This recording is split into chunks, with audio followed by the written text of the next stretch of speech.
This move by Sean Combs was not unexpected. His lawyer, Mark Agnifilo, had said they would appeal two judges' rulings denying Sean Combs bail. His resolve is the same. He believes he's innocent. I believe he's innocent. And we're going to fight this case with all of our might until we don't have to fight any longer. Look, our investigation is ongoing. We are committed to bringing justice to everyone who's been victimized by the defendant. I can't tell you why it took so long. Can you believe it? Diddy, the man who once thought he was untouchable, is now scrambling like a cat on a hot tin roof. His fall from grace has been nothing short of spectacular, and honey, he's taking some desperate measures that'll leave you shook. Get this, Diddy just hired Alexander Shapiro, the same lawyer who represented that infamous fraudster, Sam Bankman-Fried. You know, the guy behind the FTX collapse who's already serving 25 years for his multi-billion-dollar crypto scam? Yeah, that one. Diddy's hoping Shapiro can work some legal magic and get him out of the slammer. But wait, it gets even wilder. Diddy and Bankman-Fried are now roomies in Brooklyn's notorious Metropolitan Detention Center. Talk about a plot twist! They're sharing a dorm-style room with other inmates. I mean, can you imagine the conversations going down in that cell? It's like a bad reality TV show waiting to happen. Now, let's break down why Diddy's legal team is fighting so hard to get him out on bail. Well, Diddy is not giving up, even before he gets to the trial, he's not giving up on trying to get out of jail. You know that he has been turned down twice. Basically, Diddy's lawyers are trying to convince the appeals court that the judge messed up by not letting him post bail. But here's the tea. It's not as simple as it sounds. When you're appealing a decision like this, there's a super specific legal standard that needs to be met. It's not about whether the decision was right or wrong. It's about whether the judge abused their discretion. And let me tell you, fam, that's a tough nut to crack. Bail decisions are ultimately up to the trial judge, and here's why it's looking bleak for Diddy. Sean Combs is basically asking the appeals court to overrule two lower court judges and say they made a big mistake by not granting him bail. The bar is set higher than Snoop Dogg on 420 to get an appeals court to overturn a bail decision. The trial judge based their ruling on two major factors. Diddy being a flight risk, with his private jet and international connections, can you blame them? And him being a danger to others. They believe he's been trying to intimidate and influence witnesses. Plus, with his deep pockets, the court felt he couldn't be trusted to stick around for the trial. Now, you might think that's harsh, but here's the deal. It's the judge's call. And convincing an appeals court to say, nah, the trial judge got it all wrong is about as likely as me turning down a slice of pizza. Appeals courts typically show mad respect to the trial judge's interpretation of the evidence. So, Diddy's chances of getting them to change their minds, slimmer than a supermodel on a juice cleanse.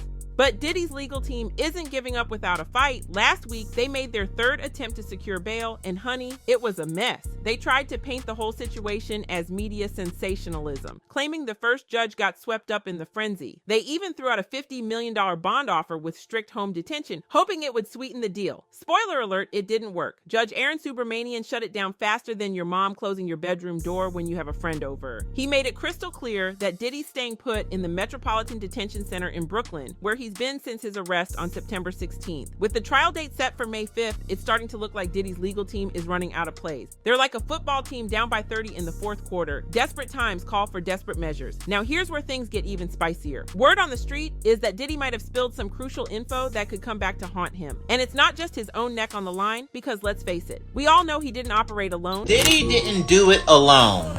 Where are all the celebrities and friends that hung around Diddy? Did they really not know all of this information? Those who were once in Diddy's inner circle are probably sweating bullets right now. They know that if Diddy goes down, he might just drag them all down with him. It's like a game of celebrity dominoes, and Diddy's the first one to fall. During that same hearing, Diddy's attorney tried to convince the judges to give him a pre-trial release to prepare for his case. They argued that regardless of the government's allegations, the proposed conditions would ensure Diddy shows up to court and doesn't pose a threat to anyone. But guess what? The judges weren't buying it. Diddy's team even tried to play the self-harm angle to get him some slack, but that backfired spectacularly. Right now, he's holed up in the MDC in New York, supposedly under self-harm watch. Music mogul Sean Diddy Combs on suicide watch at Brooklyn's Metropolitan Detention Center after two judges denied his request for bail.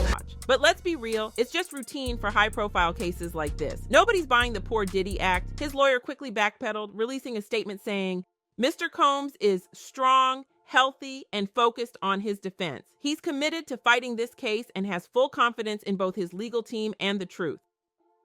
Now let's talk about those charges because they're juicier than a ripe peach. They're all connected to Diddy's notorious freak-offs. These weren't your average after-parties, fam. We're talking hours, even days-long events where Diddy allegedly coerced people into some seriously compromising acts, all while recording the whole shebang. The indictment paints a picture of Diddy pulling out all the stops to satisfy his twisted desires, protect his shiny public persona, and keep those dirty secrets under wraps. But karma's coming for him, and his current living situation is far from glamorous. A former MDC detainee didn't hold back, calling the conditions inhumane. If you ask me, that sounds like poetic justice for a man who thought he was above the law. A lot of them are brought up on pretty heavy federal indictments, right? So just in terms of the atmosphere there, it's just certainly one that no one wants to be in. Detention advocates and judges have been raising alarms about the dangerous, barbaric conditions at the MDC. We're talking rampant violence and multiple deaths. It's so bad that some judges have flat out refused to send people there. Diddy's legal team is scrambling to get him moved to a jail in New Jersey, claiming that Brooklyn's MDC is unfit for pretrial detention. And with the conditions he's dealing with, it's easy to see why they're pushing so hard. Locked up in the facility's special housing unit, Diddy is confined to his cell for up to 23 hours a day under constant watch. His lawyer, Mark Agnifilo, argued that it's standard treatment for high-profile inmates, but that doesn't make it any easier for Diddy. The kicker? This lockdown could seriously mess with Diddy's defense strategy. Former inmates have pointed out that being locked down limits contact with legal teams. Experts say it could make preparing for court a nightmare. It's like trying to build a sandcastle with your hands tied behind your back. Good luck with that. But hold on to your wigs, because it gets even worse. Look, our investigation is ongoing. We are committed to bringing justice to everyone who's been victimized by the defendant. I can't tell you why it took so long. In an exclusive interview with Eyewitness News, Los Angeles attorney Gloria Allred, who's representing several of Combs' accusers, spilled some serious tea. She made it clear that this case goes way beyond just the allegations. It's all about power and the misuse of power in the entertainment industry. One of Allred's clients, Joy Dickerson Neal, spoke out about the long-term impact of the alleged abuse on her life. The internal pain after being assaulted has been incredibly deep and hard to put into words. But wait, there's more. There's a growing possibility that Diddy's ex-girlfriend, singer Cassie Ventura, could take the stand. Despite reaching an undisclosed settlement just one day after she filed a lawsuit accusing him of rape and abuse last November, Allred hinted that Ventura's involvement could be pivotal. Even if there are confidential civil settlements, there's always an exception in the law. They can still testify in a court of law. Allred even added that sometimes criminal charges are filed not only against the defendant, but also against friends or supporters who threaten witnesses. She pointed out that this happened in the R. Kelly case as well, drawing comparisons between Diddy's case and other high-profile trials. As the trial inches closer, the tension surrounding this case and its potential implications continues to rise.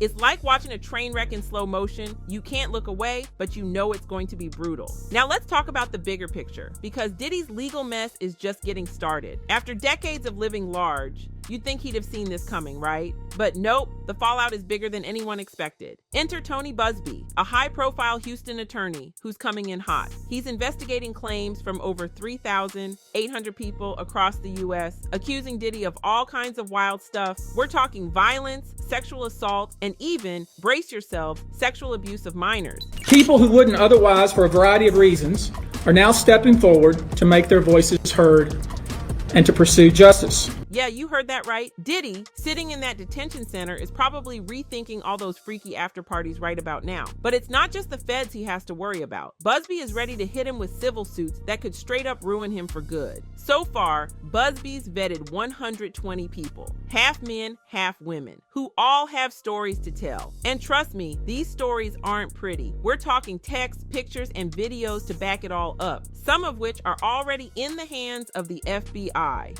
Yep, the receipts are coming out, and it's not looking good for Diddy. And get this, the alleged attacks have been going on for over 25 years, from Manhattan to Miami, from puppy parties at skate, New Year's Eve bashes. It's like something out of a Hollywood scandal movie, but this is real life, and it's getting messier by the day. Oh, and if you're wondering, Buzbee's team is still working through 3,200 more claims. So buckle up, because things are about to get a whole lot worse for Diddy. I'm a savage! Oh!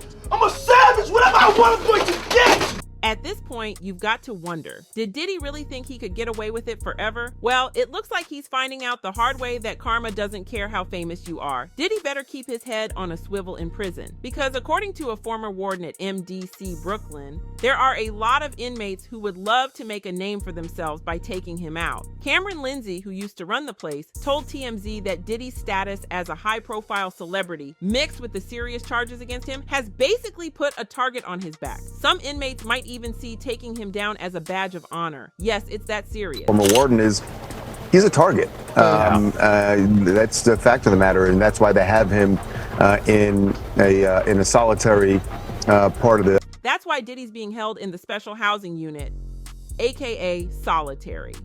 In there, prison officials can keep a closer eye on him, making sure he's cut off from the general population, which is full of people who wouldn't mind making a quick move on a guy like him. But don't think it's cushy living. His life in the SHU is super regimented. Just 1 hour of rec time per day and a grand total of 3 showers a week. Doesn't exactly scream luxury, does it? Family and friends will be able to visit every now and then, but even those visits are tough. The SHU is harder to get to, and the prison doesn't give it more time for people to hang out. A day in the life of Diddy right now is basically prison 101. He's getting a 6 a.m. wake-up call, followed by making his bed, mopping the floor, and keeping his cell clean. How the mighty have fallen, right? Now let's talk about the courtroom drama, because it's heating up faster than a microwave burrito. Federal prosecutors fired back hard at Diddy's defense team after they accused them of racially profiling the hip-hop mogul. Diddy's lawyer, Mark Agnifilo, claimed that the feds were targeting Diddy because he's a successful black man. And when they couldn't find anything shady in his business dealings or taxes, they turned their focus to his bedroom. But the prosecutors weren't having it. They shut down those claims faster than Beyonce drops a surprise album, saying they're not prosecuting him because of his race, but because of the serious charges on the table. And serious they are. We're talking racketeering conspiracy, sex trafficking by force, fraud or coercion, and transporting people for prostitution. Things got even messier when Diddy's legal team asked for a gag order, suggesting that the feds were leaking information from the grand jury to the press. But the judge wasn't having it. He denied the gag order, and both sides agreed to keep their lips sealed, with the media moving forward. If it's found out that that video was actually leaked by law enforcement, that video can be suppressed. But aside from that, the indictment can also be dismissed. But wait, there's more. Prosecutors dropped another bomb in court. This investigation is still ongoing, and a superseding indictment could be on the way. So if Diddy thought he was in deep trouble now, he might not have seen the worst of it yet. They've been combing through terabytes of electronic data from Diddy's homes in Miami, Los Angeles, and New York for months, and apparently there's more to come. This case is far from over, fam. Now, let's talk about Diddy's appearance, because honey, he's not looking so puffy these days.